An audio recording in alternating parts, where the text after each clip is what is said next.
Title: Billy Graham, by Reginald Jacob Block. Born in 1918, Graham was certainly influenced by late 19th and early 20th century ecumenism, charisma, scientism, and new ideas of biblical scholarship. He carried John Mott's torch of ecumenical missions to new heights, cooperating with secular and religious authorities the world over. He compromised the gospel message when necessary and preached it hard and direct when possible. Graham had no qualms about accommodating Catholic sentiments in various communities and countries dominated by the Vatican. He exemplified the axiom, "When in Rome, do as the Romans do." Because of that, Mr. Graham was invited to preach at Catholic churches, their institutions, schools, universities, abbeys, convents, councils, and events. Of Graham's message delivered at Belmont Abbey College, Cuthbert Allen, priest and executive vice president, said, quote, "I believe he will be invited to speak in more Catholic colleges in the future than Protestant colleges. Billy Graham is preaching a moral and evangelical theology acceptable to most Catholics," unquote. In his book, Just As I Am, page 357, Graham wrote, quote, "My goal, I always made clear, was not to preach against Catholic beliefs or proselytize people who were already committed to Christ within the Catholic Church," unquote. Thus we find a preacher unwilling to preach against Catholic doctrinal error that some might be saved and delivered from Mystery Babylon. Instead, in the interest of unity, Graham was willing to compromise the truth. He further reinforced that belief when in 1966 he said, quote, "I find myself closer to Catholics than the radical Protestants," unquote. The same year Graham made that statement, he was appointed honorary chairman to the World Congress on Evangelism in Berlin, Germany. The event included representatives from the Roman Catholic Church, the World Council of Churches, Catholic media, and a wide range of Protestant denominations. Also in attendance at that event was priest John Sheeran, editor of the Catholic World.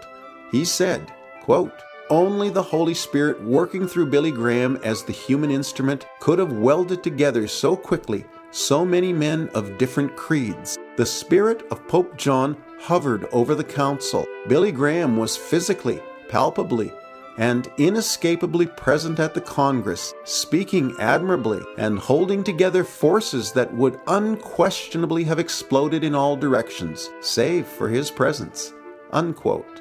Later commenting on that event, priest William Manso was quoted in the Toronto Daily Star saying that one day the Catholic Church may canonize Billy Graham. And in January of 1981, the Religious News Service reported on Billy Graham's New England crusade. Quote, "Thousands who came forward are now being integrated into the Catholic Church. Meetings have taken place between the Graham Association and Catholic clergy for the transfer of these people to the Roman Church."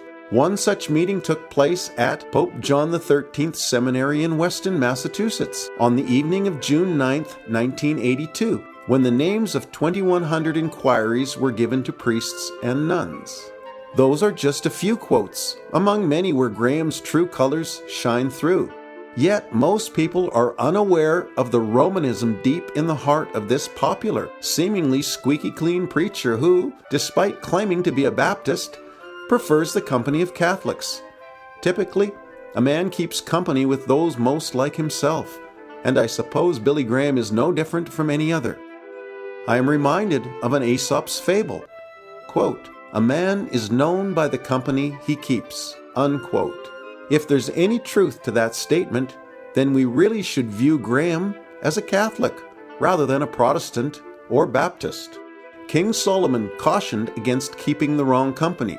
He wrote, quote, "He that walketh with wise men shall be wise, but a companion of fools shall be destroyed."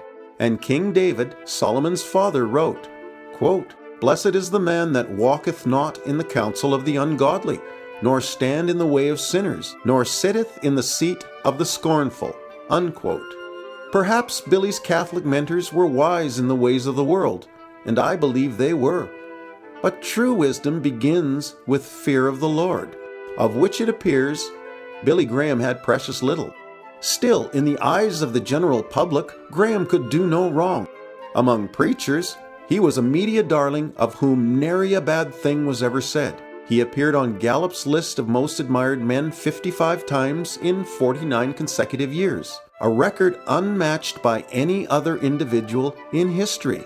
In 1989, Graham agreed to have his name placed on a pentagram star on the Hollywood Walk of Fame, near Wayne Newton, John Travolta, and Greta Garbo. What a way for a so-called Christian preacher of the gospel to be remembered. 2,000 years ago, Jesus warned of such men. He said, "Woe unto you when all men shall speak well of you, for so did their fathers to the false prophets." And he said, "Beware of false prophets, which come to you in sheep's clothing, but inwardly they are ravening wolves."